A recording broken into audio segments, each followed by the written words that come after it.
Selamat pagi, kami dari kelompok 7. Di sini kami akan membahas mengenai bab 4, yaitu tentang bauran kebijakan Bank Indonesia dengan subbab sasaran dan instrumen bauran kebijakan dengan dosen pengampu Bapak Dr. Ari Agung Nugroho, SE MPA. Dengan beranggota ada 3 orang, yaitu saya sendiri, Riki Senjaya, Muhammad Andi Alvin Royan, dan Muhammad Abrol. Ya, untuk selanjutnya itu ada daftar isi kami, ada 3, yaitu yang pertama itu ada pengertian bauran kebijakan, yang kedua ada sasaran bauran kebijakan, yang terakhir itu ada contoh implementasi bauran kebijakan. Baik, untuk yang pertama itu akan dibahas oleh Muhammad Abrol. Pengertian bauran kebijakan.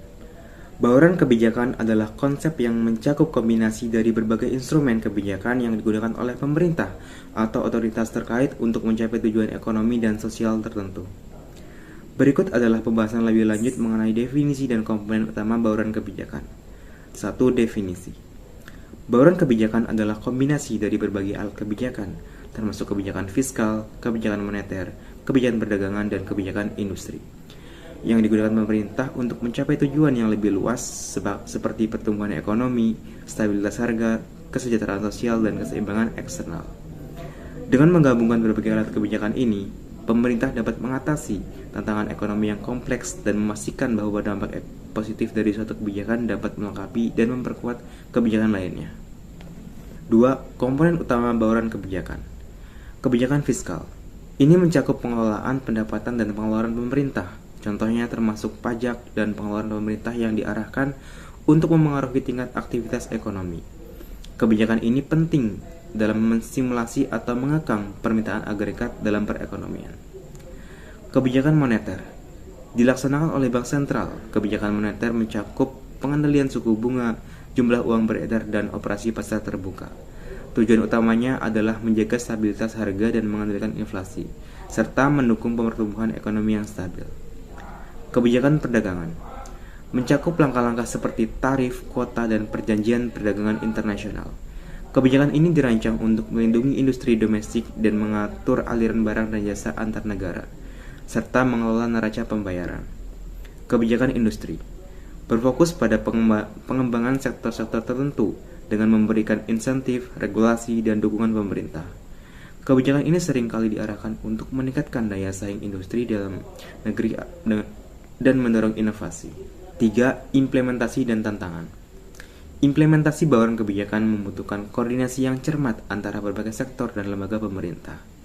Tanpa koordinasi yang baik, kebijakan yang satu dapat menghambat kebijakan lainnya, mengurangi efektivitas keseluruhan. Tantangan utama dalam penerapan bauran kebijakan adalah menentukan kombinasi kebijakan yang paling efektif dalam konteks ekonomi tertentu. Kondisi ekonomi, sosial, dan politik yang berubah-ubah juga memerlukan fleksibilitas dan pengaturan bauran kebijakan. Baik, di sini saya akan menjelaskan prestasi dari teman saya Abrol. Sasaran bauran kebijakan. Bauran kebijakan adalah penting yang digunakan oleh pemerintah untuk mencapai berbagai sasaran ekonomi dan sosial.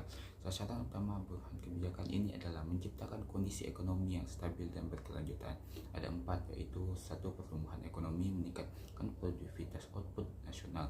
Pertumbuhan ekonomi adalah peningkatan kapasitas suatu perekonomian untuk menghasilkan barang atau jasa waktu ke waktu.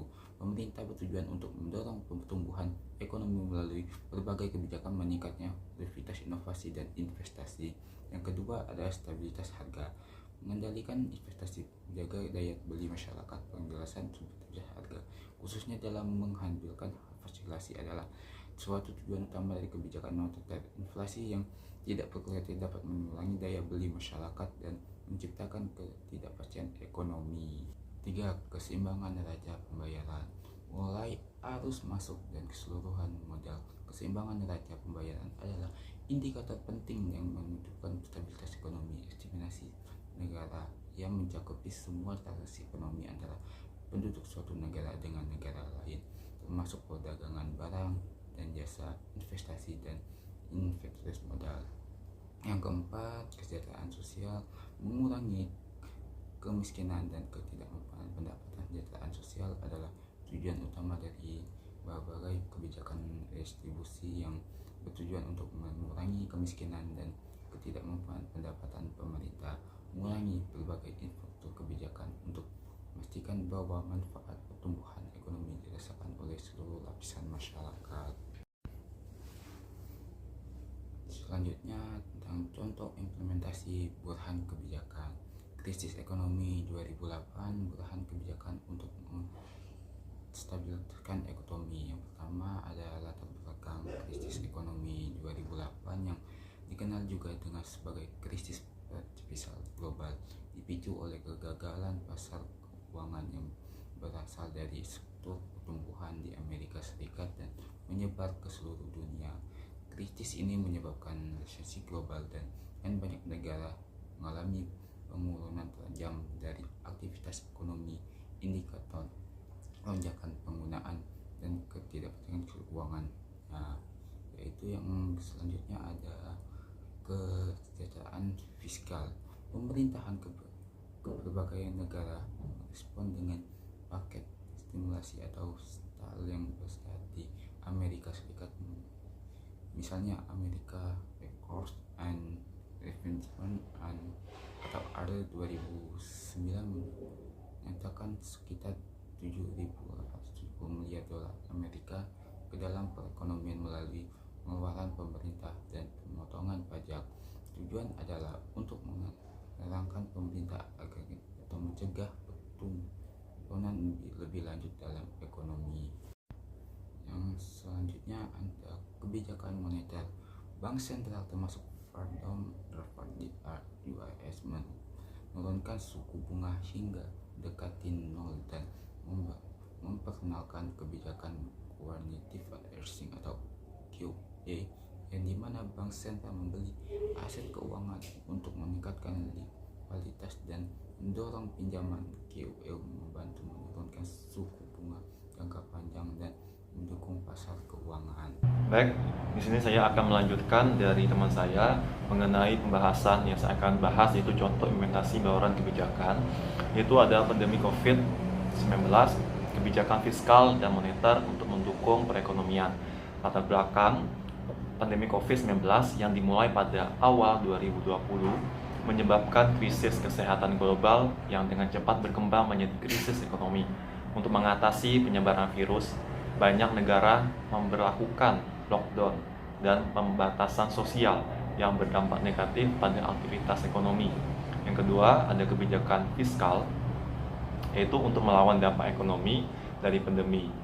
Pemerintah di seluruh dunia meluncurkan paket stimulus fiskal yang besar. Misalnya di Amerika Serikat, Coronavirus Aid Relief and Economic Security atau CARES Act 2020 menyediakan lebih dari 2 triliun dolar dalam bentuk bantuan langsung kepada individu, pengusaha, dan pemerintah daerah. Bantuan ini mencakup penyebaran langsung kepada individu, peningkatan tunjangan pengangguran dan pinjaman, serta hibah untuk usaha kecil. Yang untuk selanjutnya itu yang ketiga, kebijakan moneter. Bank sentral di berbagai negara merespon dengan menurunkan suku bunga ke tingkat terendah yang pernah ada dan memperluas program QE, The Federal Reserve. Misalnya memperkenalkan berbagai program pinjaman baru untuk mendukung kredit kepada perusahaan, rumah tangga, dan pemerintah daerah. Langkah-langkah ini bertujuan untuk menjaga likuiditas pasar keuangan dan memastikan ketersediaan kredit selama krisis. Baik, di sini ada daftar pusaka kami, bisa teman-teman lihat ya.